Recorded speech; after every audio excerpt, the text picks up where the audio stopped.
السلام علیکم۔ رات کے 8 بجے ہیں۔ یہ ریڈیو پاکستان ہے۔ خبرنامے کے ساتھ حاضر ہیں سمینہ وقار اور نعیم زبیری۔ پہلے اہم خبروں کا خلاصہ۔ وزیر اعظم نے ہدایت کی ہے کہ بجلی اور گیس کے صارفین پر کوئی اضافی بوجھ نہ ڈالا جائے۔ وزیر خزانہ نے کہا ہے کہ حکومت ملک میں براہ راست غیر ملکی سرمایہ کاری کی حوصلہ افزائی کے لیے زیادہ سے زیادہ سہولیات اور سازگار ماحول فراہم کر رہی ہے۔ پارلیمنٹ کا مشترکہ اجلاس کل پارلیمنٹ ہاؤس اسلام آباد میں ہوگا۔ منصوبہ بندی کے وزیر نے ملکی ترقی کے لیے پالیسیوں کے تسلسل کو ناگزیر قرار دیا ہے۔ تخفیف غربت کے وزیر مملکت نے کہا ہے کہ پسماندہ علاقوں میں غریب ترین طبقات تک رسائی بے نظیر انکم سپورٹ پروگرام کے نقد امداد کفالت پروگرام کی اولین ترجیح ہے۔ پاکستان مسلم لیگ قاف کے صدر نے سیاسی مسائل جلد حل ہونے کی توقع ظاہر کی ہے۔ پنجاب حکومت نے 16 ارب روپے مالیت کے ستلج سندھ اقتصادی نیٹ ورک منصوبے کی منظوری دی ہے، جو تمام اضلاع کو موٹر وے نیٹ ورک کے ساتھ ملائے گا۔ بھارت کے غیر قانونی زیر قبضہ جموں و کشمیر میں کل جماعتی حریت کانفرنس نے کہا ہے کہ فسطائی مودی حکومت نے ظالمانہ قوانین اور قواعد و ضوابط کے ذریعے کشمیری عوام کی محکومی میں اضافہ کر دیا ہے۔ کینیڈا میں اقوام متحدہ کی سربراہی میں موسمیاتی سربراہی میں ایک تاریخی معاہدے کی منظوری دی گئی ہے، جس کے تحت ماحولیاتی تباہی جسے حیاتیاتی اقسام اور ماحولیاتی نظام کو خطرات لاحق ہیں کا ازالہ کیا جائے گا۔ اور کراچی کرکٹ ٹیسٹ کے تیسرے روز انگلینڈ نے پاکستان کے خلاف 167 رنز کی جیت کے ہدف کے تعاقب میں آج کھیل ختم ہونے تک اپنی دوسری اننگز 2 کھلاڑی کے نقصان پر 112 رنز بنائے۔ اہم خبروں کا خلاصہ آپ تک پہنچا، اور اب تفصیل کے ساتھ خبریں۔ پہلے سمینہ وقار۔ وزیر اعظم محمد شہباز شریف نے ہدایت کی ہے کہ بجلی اور گیس کے صارفین پر کوئی اضافی بوجھ نہ ڈالا جائے۔ آج اسلام آباد میں توانائی کے شعبے کے حوالے سے اعلیٰ سطح کے اجلاس کی صدارت کرتے ہوئے انہوں نے کہا کہ مسلم لیگ نون کی حکومت نے بہتر پالیسی کے ذریعے 2013 سے 2018 کے دوران اپنے دور حکومت میں گردشی قرضے کو مکمل ختم کرنے کا عملی ثبوت دیا تھا۔ وزیر اعظم نے اس عزم کا اظہار کیا کہ مسلسل محنت اور مؤثر حکمت عملی سے اب بھی اس مسئلے پر دوبارہ قابو پائیں گے۔ انہوں نے کہا کہ توانائی کے شعبے میں اصلاحات کا عمل اس طرح مکمل کیا جائے گا کہ گردشی قرضہ بتدریج کم ہو کر بالآخر ختم ہو جائے گا۔ وزیر اعظم نے سوئی گیس کی تقسیم کار کمپنیوں کو ہدایت کی کہ وہ بلوں کی ریکوری کے نظام کو فوری طور پر بہتر کریں۔ انہوں نے مزید کہا کہ بجلی اور گیس کے بلوں کی وصولی کے نظام کو مزید مؤثر بنایا جائے۔ وزیر خزانہ اسحاق ڈار نے کہا ہے کہ حکومت ملک میں براہ راست سرمایہ کاری کی حوصلہ افزائی کے لیے زیادہ سے زیادہ سہولت اور سازگار ماحول فراہم کرے گی۔ انہوں نے ان خیالات کا اظہار ایک سرکردہ ریئل اسٹیٹ گروپ کے سی ای اور مصر کے ممتاز تاجر سے گفتگو کرتے ہوئے کیا، جنہوں نے آج اسلام آباد میں ان سے ملاقات کی۔ وزیر خزانہ نے کہا ہے کہ حکومت مصری سرمایہ کاروں کو پاکستان میں مکمل طور پر سہولیات کی فراہمی اور ان سے تعاون کرنے کے لیے پرعزم ہے۔ انہوں نے مصری سرمایہ کار نجیب سوارس کا خیر مقدم کیا اور ان کے کردار کی تعریف کرتے ہوئے کہا کہ موجودہ حکومت غیر ملکی براہ راست سرمایہ کاری کو خوش آمدید کہی اور غیر ملکی سرمایہ کاروں کو سازگار ماحول فراہم کر رہی ہے۔ یہ بات بھی بتائی گئی کہ مصری سرمایہ کاروں کے پاکستان کے ساتھ مواصلات اور ریئل اسٹیٹ کے شعبے میں دیرینہ تعلقات ہیں اور وہ ان تعلقات کو مزید فروغ دینے کی خواہش رکھتے ہیں۔ طارق حمدی نے مصری تاجروں کی طرف سے پاکستان میں سرمایہ کاری کی خواہش کا بھی اظہار کیا۔ انڈونیشیا کے سفیر ایڈم توگیو نے آج اسلام آباد میں وزیر خزانہ اسحاق ڈار سے بھی ملاقات کی۔ انہوں نے دونوں ممالک کے درمیان باہمی تعلقات کو مستحکم کرنے کے اقدامات پر بات چیت کی۔ سفیر نے دونوں ممالک کے درمیان گہرے باہمی تعلقات پر زور دیا اور پاکستان کے ساتھ اقتصادی اور تجارتی تعلقات مضبوط کرنے کے حوالے سے تبادلہ خیال کیا۔ انہوں نے دونوں ملکوں کے درمیان مشترکہ منصوبوں میں مدد کرنے پر پاکستان کی تعریف کی۔ وزیر خزانہ نے دونوں ممالک کے درمیان معیشت، تجارت اور سرمایہ کاری کے حوالے سے تعاون کے حجم پر اطمینان کا اظہار کرتے ہوئے تجارت اور معاشی شراکت داری کے تعلقات کو مزید وسعت دینے کی حکومت کی خواہش کا اظہار بھی کیا۔ انہوں نے انڈونیشیا کی طرف سے پاکستان میں سیلاب متاثرین کی امداد کو بھی سراہا اور کہا کہ انسانی امداد دوستی اور باہمی تعاون کی عکاس ہے۔ انہوں نے دونوں ممالک کے درمیان باہمی تعلقات میں اضافے پر اتفاق کیا۔ پاکستان مسلم لیگ ق کے صدر چودھری شجاعت حسین نے امید ظاہر کی ہے کہ تمام سیاسی معاملات جلد حل کر لیے جائیں گے۔ آج ایک بیان میں انہوں نے کہا کہ وہ وزیر اعظم شہباز شریف اور سابق صدر آصف علی زرداری کے ساتھ مسلسل رابطے میں ہیں اور مستقبل کی سیاسی حکمت عملی کا فیصلہ مشترکہ طور پر کیا جائے گا۔ پاکستان مسلم لیگ ق کے سربراہ نے کہا کہ ملک میں قبل از وقت انتخابات کا کوئی امکان نہیں ہے۔ سرمایہ کاری بورڈ کے وزیر چودھری صالح حسین نے آج لاہور میں پیپلز پارٹی کے شریک چیئرمین اور سابق صدر آصف علی زرداری سے ملاقات کی۔ انہوں نے مسلم لیگ ق کے صدر چودھری شجاعت حسین کا پیغام بھی آصف علی زرداری تک پہنچایا۔ سابق صدر آصف علی زرداری نے اس موقع پر چودھری شجاعت حسین کے سیاسی فہم و فراست کی تعریف کی۔ پارلیمنٹ کا مشترکہ اجلاس کل 3 بجے سپہر پارلیمنٹ ہاؤس اسلام آباد میں ہوگا۔ ادھر صدر نے قومی اسمبلی کا اجلاس بھی طلب کیا ہے جو کل 5:30 بجے ہوگا۔ منصوبہ بندی اور ترقی کے وزیر احسن اقبال نے کہا ہے کہ ملکی ترقی کے لیے پالیسیوں کا تسلسل ناگزیر ہے۔ انہوں نے آج اسلام آباد میں ملک کی پائیدار ترقی کے لیے اسپیس ٹیکنالوجی کے کردار کے بارے میں ایک سیمینار سے خطاب کرتے ہوئے کہا کہ سیاسی اور معاشی استحکام کسی ملک کی ترقی میں اہم کردار ادا کرتا ہے۔ وفاقی وزیر نے کہا کہ نمایاں مسلم سائنسدان سائنس کی ترقی میں کلیدی کردار ادا کر رہے تھے، تاہم آج ہم دنیا کے مقابلے میں بہت پیچھے ہیں۔ ہم نے ایکسپلوریشن آف اسپیس کو اور ایکسپلوریشن آف نالج کو چھوڑ کے جمود کا شکار ہو گئے، اور جو قرآن نے ہمیں کہا تھا کہ بصارت اور عقل کو استعمال کرو، آبزرو کرو اور عقل کے ذریعے تفکر اور تدبر کرو، ان سارے اسباب کو ہم نے جب چھوڑ دیا تو ہم دوسری قوموں سے تحقیق کے میدان میں پیچھے رہ گئے۔ صدر ڈاکٹر عارف علوی نے اس بات پر زور دیا ہے کہ اٹلی کے سرمایہ کاروں کو پاکستان میں اپنے صنعتی یونٹس منتقل کرنے کی حوصلہ افزائی کی جائے تاکہ وہ یہاں مزدوری کی مناسب لاگت، خام مال کی دستیابی اور سرمایہ کار دوست پالیسیوں سے فائدہ اٹھا سکیں۔ وہ اٹلی کے لیے پاکستان کے نامزد سفیر علی جاوید سے گفتگو کر رہے تھے، جنہوں نے آج ان سے اسلام آباد میں ملاقات کی۔ صدر نے پاکستانی اشیاء کی یورپ کو برآمد کے لیے اٹلی میں مقیم پاکستانیوں کی جانب سے اٹلی کے صنعتی فری زون میں پیداواری یونٹس کے قیام کی تجویز کا خیر مقدم کیا۔ انہوں نے دفاع، زراعت، آئی ٹی اور صنعت سمیت مختلف شعبوں میں پاکستان اور اٹلی کے درمیان دوستانہ تعلقات کو مزید مستحکم کرنے کی ضرورت پر زور دیا۔ صدر ڈاکٹر عارف علوی نے کہا کہ بھارت کے غیر قانونی زیر قبضہ جموں کشمیر میں بھارتی مظالم کو بھی بے نقاب کیا جائے گا۔ صدر ڈاکٹر عارف علوی نے شمالی امریکہ اور یورپ میں بسنے والے پاکستانیوں پر زور دیا ہے کہ وہ ٹیکنالوجی اور مہارت کے تبادلے کے لیے متعلقہ اداروں، محکموں اور نجی شعبوں کے ساتھ روابط پیدا کریں۔ وہ پاکستان ڈیسنٹ فزیشین سوسائٹی کے صدر ڈاکٹر آصف سید کے ساتھ گفتگو کر رہے تھے، جنہوں نے ان سے آج اسلام آباد میں ملاقات کی۔ صدر مملکت نے کہا کہ حکومت قوم کو درپیش مسائل حل کرنے، خصوصاً یوریا کی دستیابی اور آبادی کی توانائی کی ضروریات پوری کرنے کی کوشش کر رہی ہے۔ پاکستان ڈیسنٹ فزیشین سوسائٹی ایک غیر منافع بخش طبی تنظیم ہے جس کے الینوائس، میشیگن، انڈیانا اور وسکانسن میں 600 سے زائد ڈاکٹرز رکن ہیں۔ سینٹ کے چیئرمین محمد صادق سنجرانی نے کہا ہے کہ پاکستان اور قطر کے درمیان دوستانہ تعلقات میں آئندہ برسوں میں مزید اضافہ ہوگا۔ انہوں نے ان خیالات کا اظہار قطر کے قومی دن کے موقع پر پاکستان کے عوام کی طرف سے قطر کے امیر شیخ تمیم بن حمد الثانی اور عوام کو مبارکباد دیتے ہوئے کیا۔ صادق سنجرانی نے کہا، یہ نہایت خوشی کی بات ہے کہ پاکستان اور قطر کے درمیان تعاون میں مسلسل اضافہ ہو رہا ہے۔ یہ خبریں آپ ریڈیو پاکستان سے سن رہے ہیں۔ تخفیفی غربت کے وزیر مملکت فیصل کریم کنڈی نے کہا ہے کہ سابقہ فاٹا اور گلگت بلتستان کے دور دراز مقامات کے غریب ترین طبقوں تک رسائی بے نظیر انکم سپورٹ پروگرام کے نقد معاونت کفالت پروگرام کی اولین ترجیح ہے۔ سابق فاٹا سے تعلق رکھنے والے ارکان کو اسلام آباد میں دی گئی ایک بریفنگ کے دوران فیصل کریم کنڈی نے کہا کہ پروگرام کے سب سے زیادہ مستحق افراد کی نشاندہی کرنے کے لیے ارکان پارلیمنٹ کا کردار انتہائی اہم ہے۔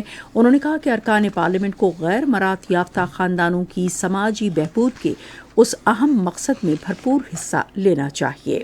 سابقہ فاٹا کے ارکان پارلیمنٹ کو بتایا گیا کہ جن گھرانوں کا ابھی تک سروے نہیں ہوا وہ اپنا اندراج کرا سکتے ہیں تاکہ انہیں 7,000 روپے کی سہ ماہی معاونت میں شامل کیا جا سکے۔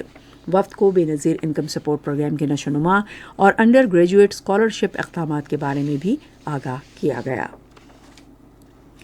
موسمیاتی تبدیلی کی وزیر شیری رحمان نے کہا ہے کہ عمران خان کی اشتعال انگیز سیاست نے تحریک انصاف کو بند گلی میں دھکیل دیا ہے جہاں اس کے پاس کوئی سیاسی آپشن نہیں ہے۔ انہوں نے آج مختلف ٹویٹس میں کہا کہ تحریک انصاف پارلیمانی جمہوریت اور مذاکرات پر یقین نہیں رکھتی۔ شیر رحمان نے کہا کہ صرف پارلیمان ہی عمران خان کو اس بند گلی سے نکال سکتی ہے۔ وفاقی وزیر نے کہا کہ عمران خان اور ان کے اتحادیوں کے درمیان اختلافات اب بالکل واضح ہو گئے ہیں اور تحریک انصاف کے ارکان بھی ان کی صوبائی اسمبلیاں تحلیل کرنے کے فیصلے سے ناخوش ہیں۔ اطلاعات و نشریات کی وزیر مریم اورنگزیب نے اسلام آباد ہائی کورٹ جرنلسٹ ایسوسی ایشن کے نئے منتخب عہدیداروں کو مبارکباد دی ہے۔ اپنے پیغام میں انہوں نے رضوان قاضی کو صدر اور حسین احمد چودھری کو سیکرٹری جنرل اور دیگر عہدیداروں کو حکومتی ادارے کا رکن منتخب ہونے پر مبارکباد دی۔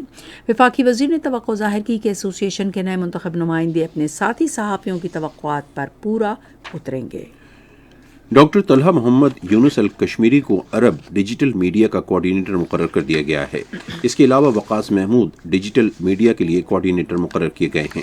اس ضمن میں وزیر اعظم آفس سے نوٹیفیکیشن جاری کر دیے گئے ہیں۔ دونوں تقرریاں خالصتاً اعزازی بنیادوں پر عمل میں لائی گئی ہیں۔ نادرا نے اب تک ملک بھر سے مسیحیوں، ہندوؤں اور بدھ اقلیتوں سے تعلق رکھنے والے 44,30,000 افراد کا اندراج کیا ہے۔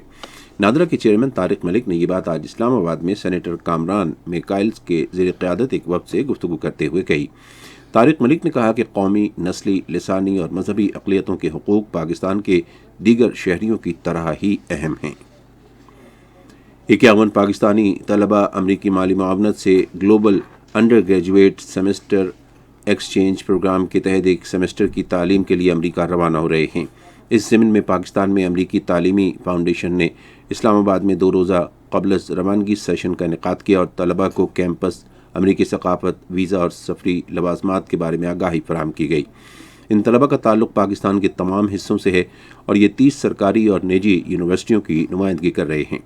امریکہ میں اپنے قیام کے دوران یہ طلبہ 47 کالجوں اور یونیورسٹیوں میں انڈر گریجویٹس کورسز میں شرکت کریں گے اور اپنی قائدانہ اور تعلیمی صلاحیتوں کو بڑھانے کے لیے کمیونٹی کے منصوبوں میں حصہ لیں گے۔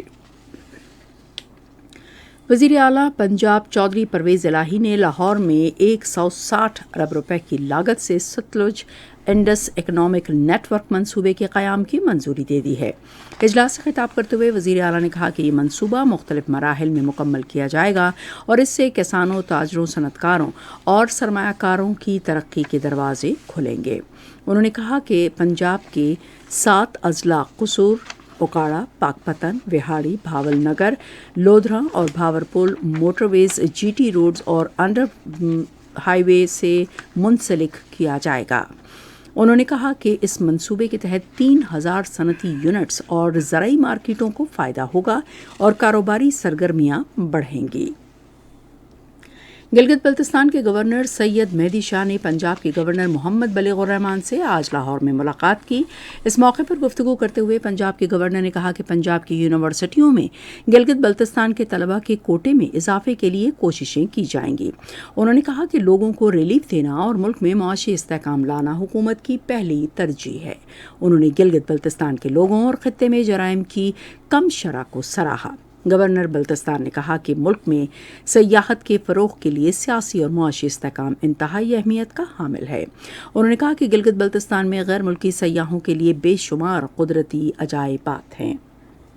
سندھ کے وزیر اعلیٰ سید مراد علی شاہ نے کہا ہے کہ رواں ماہ کوئلے سے بننے والے 1320 میگا واٹ بجلی قومی گرڈ میں شامل کر دی گئی ہے اور اگلے سال مزید 660 میگا واٹ بجلی شامل کی جائے گی۔ آج کراچی میں تھرکول انرجی بورڈ کے اجلاس سے خطاب کرتے ہوئے وزیر اعلیٰ نے کہا کہ مکمل توانائی بحران کا حل تھر کے کوئلے میں مثمر ہے۔ بریفنگ کے دوران وزیر اعلیٰ کو بتایا گیا کہ پاور انجینئرنگ کمپنی نے اس سال $2 ارب کی لاگت سے 660 میگا واٹ کے 2 کوئلے سے چلنے والے بجلی گھر نصب کیے ہیں۔ یہ خبریں ریڈیو پاکستان سے نشر کی جا رہی ہیں۔ آزاد جموں کشمیر کے وزیر اعظم سردار تنویر الیاس خان نے پناہ گزینوں کے حلقوں سے منتخب ہونے والے ارکان اسمبلی کے ہمراہ لکھو ڈیر کشمیر کالونی لاہور کا دورہ کیا۔ پناہ گزینوں کو درپیش مسائل کے حل کے لیے اپنی حکومت کے عزم کا اعادہ کرتے ہوئے وزیر اعظم نے اپنے ذاتی وسائل سے 5 غریب ترین پناہ گزین خاندانوں کے لیے گھروں کی تعمیر کا اعلان کیا۔ بے گھر پناہ گزینوں کی آبادکاری کے بارے میں انہوں نے کہا کہ 300 پناہ گزین خاندانوں کی آبادکاری کے لیے جلد ایک جامع حکمت عملی وضع کی جائے گی۔ بھارت کے غیر قانونی زیر قبضہ جموں و کشمیر میں کل جماعتی حریت کانفرنس کی قیادت نے کہا ہے کہ فسائی مودی حکومت نے ظالمانہ قوانین کے نفاذ کے ذریعے کشمیریوں کے گرد غلامی کی زنجیریں مزید سخت کر دی ہیں۔ کل جماعتی حریت کانفرنس کی رہنما بلال احمد صدیقی، غلام محمد خان سوپوری، زمردہ حبیب، یاسمین راجہ، ڈاکٹر مصعب اور مولانا ساجد ندوی نے سری نگر میں جاری اپنے بیانات میں کہا ہے کہ ہندتوا حکومت کی نئی کشمیر دشمن پالیسیوں سے کشمیریوں کے بنیادی سیاسی، قانونی اور سماجی حقوق بری طرح متاثر ہو رہے ہیں۔ انہوں نے اقوام متحدہ سے اپیل کی کہ وہ مقبوضہ جموں و کشمیر میں جاری مظالم کا سلسلہ بند کرانے اور کشمیریوں کی املاک پر قبضے کو روکنے کے لیے بھارت پر دباؤ ڈالے۔ حریت رہنماؤں نے کل جماعتی حریت کانفرنس کے چیئرمین مسرت عالم بٹ، شبیر احمد شاہ، محمد یاسین ملک اور آسیہ اندرابی سمیت بھارتی جیلوں میں نظر بند تمام سیاسی رہنماؤں کی رہائی کا بھی مطالبہ کیا۔ نیشنل کانفرنس کے سربراہ فاروق عبداللہ نے سری نگر میں ایک میڈیا انٹرویو میں مقبوضہ علاقے میں صورتحال معمول پر آنے کے جھوٹے پروپیگنڈے کے لیے کشمیری پنڈتوں کو قربانی کا بکرا بنانے پر مودی کی زیر قیادت بی جے پی حکومت پر کڑی تنقید کی ہے۔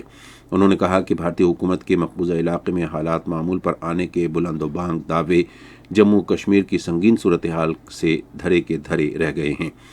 ادھر مودی حکومت نے تمام مذہبی مقامات پر کنٹرول حاصل کرنے کی کوشش میں بھارتیہ جنتا پارٹی کے ایک لیڈر کی سربراہی میں حال ہی میں قائم کیے گئے وقف بورڈ کے ذریعے خانقاہوں اور مساجد کی تمام مقامی کمیٹیوں کو تحلیل کرنے کا حکم جاری کیا ہے اور متنبہ کیا ہے کہ کمیٹیوں کی طرف سے کیا گیا کوئی بھی فیصلہ قانون کے تحت قابل سزا جرم تصور کیا جائے گا۔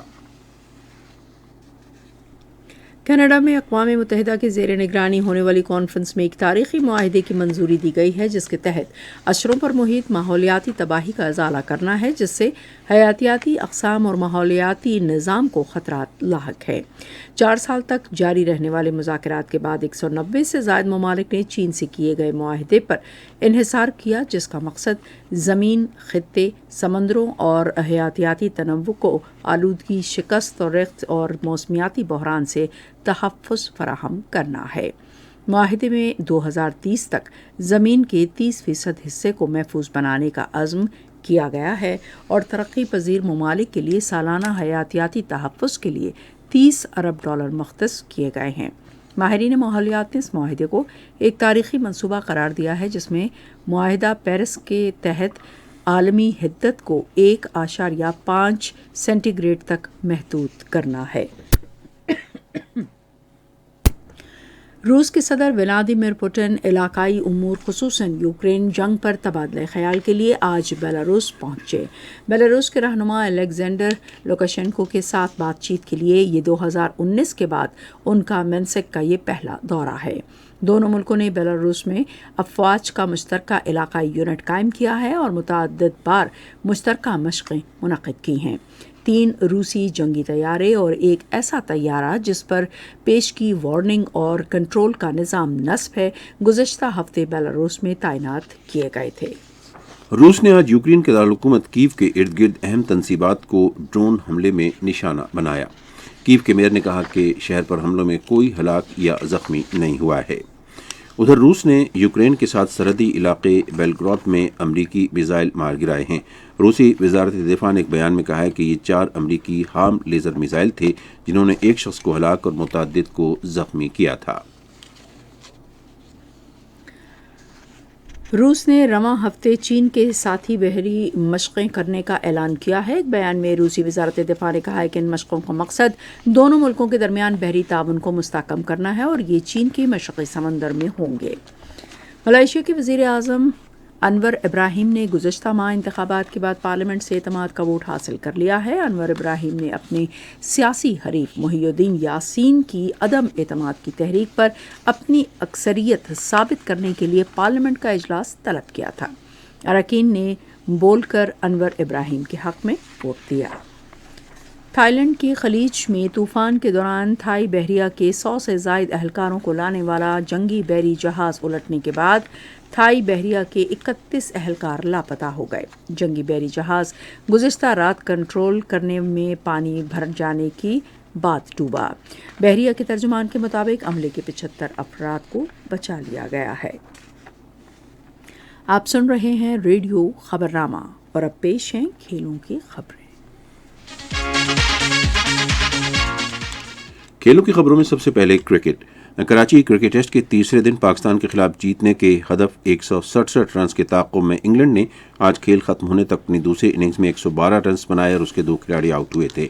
اب تک کا اسکور یہ ہے: پاکستان 304 اور 216 رنز، انگلینڈ 354 اور 112 رنز۔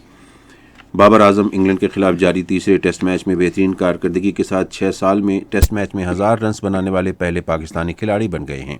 بابر اعظم نے اپنی اننگز میں 54 رنز بنائے تھے۔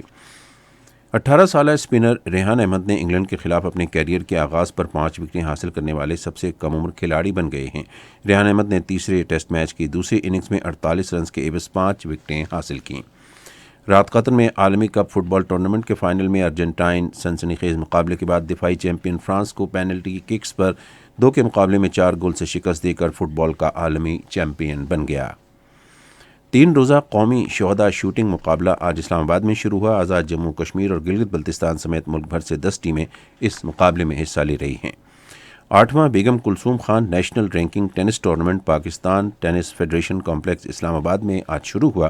اسام الحق قریشی، عقیل خان، محمد شعیب، مزمل مرتضی، ہیرا عاشق، برکت اللہ، شہزاد خان، یوسف خلیل اور سارہ ابراہیم خان ایونٹ میں حصہ لے رہے ہیں۔ پنجاب کے کھیلوں کے ڈائریکٹر جنرل طارق قریشی نے آج لاہور میں نشتر پارک کے گولڈن سٹار کرکٹ کلب کی 50ویں اینیورسری کے موقع پر کرکٹ میچ کا افتتاح کیا۔ انہوں نے اس موقع پر اظہار خیال کرتے ہوئے کلب کی انتظامیہ کو مبارکباد دی۔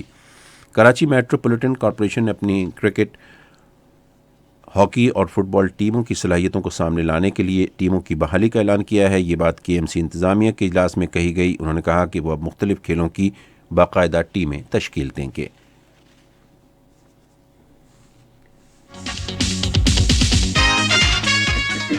کھیلوں کی خبروں کے بعد اب پیش ہیں تجارتی خبریں۔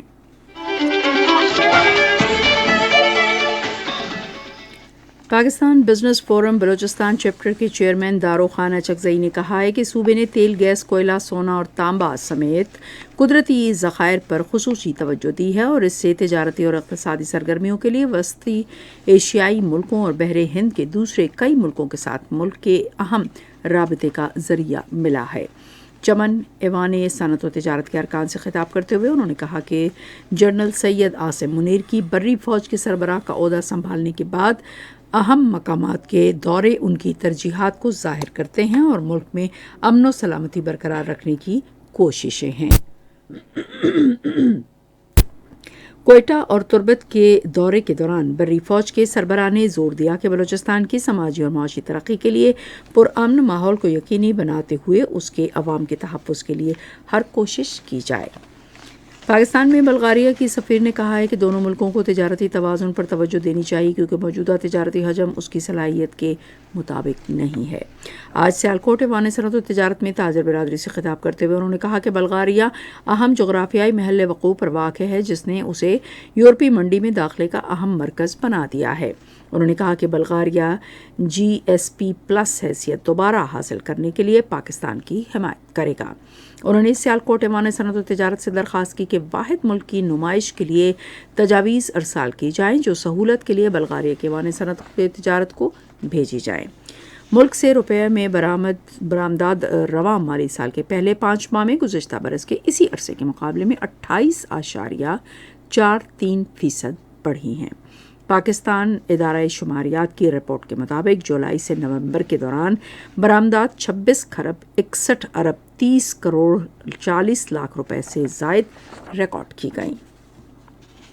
پاکستان اسٹاک ایکسچینج میں آج مندی کا رجحان دیکھا گیا۔ KSE 100 انڈیکس 330 پوائنٹس کی کمی کے بعد مارکیٹ کے اختتام پر 40,970 پوائنٹس پر بند ہوا۔ مجموعی تجارتی حجم 142 ملین سے زائد حصص ریکارڈ کیا گیا جبکہ کل 139 ملین سے زائد حصص کا لین دین ہوا تھا۔ آج بینک الفلاح کمپنی کے سب سے زیادہ 29 ملین سے زائد حصص کا کاروبار ہوا۔ نیشنل بینک کے اعلان کے مطابق روپے اور دیگر غیر ملکی کرنسیوں کے درمیان شرح تبادلہ یہ رہیں: امریکی ڈالر 222 روپے 70 پیسے قیمت خرید اور قیمت فروخت 227 روپے 70 پیسے، پاؤنڈ اسٹرلنگ قیمت خرید 271 روپے 20 پیسے اور قیمت فروخت 277 روپے 34 پیسے، یورو قیمت خرید 236 روپے 58 پیسے اور قیمت فروخت 241 روپے 44 پیسے، سعودی ریال قیمت خرید 59 روپے 20 پیسے اور قیمت فروخت 60 روپے 57 پیسے، یو اے ای درہم 61 روپے 3 پیسے قیمت خرید اور قیمت فروخت 62 روپے 1 پیسے۔ آج کراچی میں 10 گرام سونے کی قیمت 1,50,300 روپے رہی۔ یہ تھی تجارتی خبریں، اور اب سنتے ہیں فن کی دنیا سے کچھ خبریں۔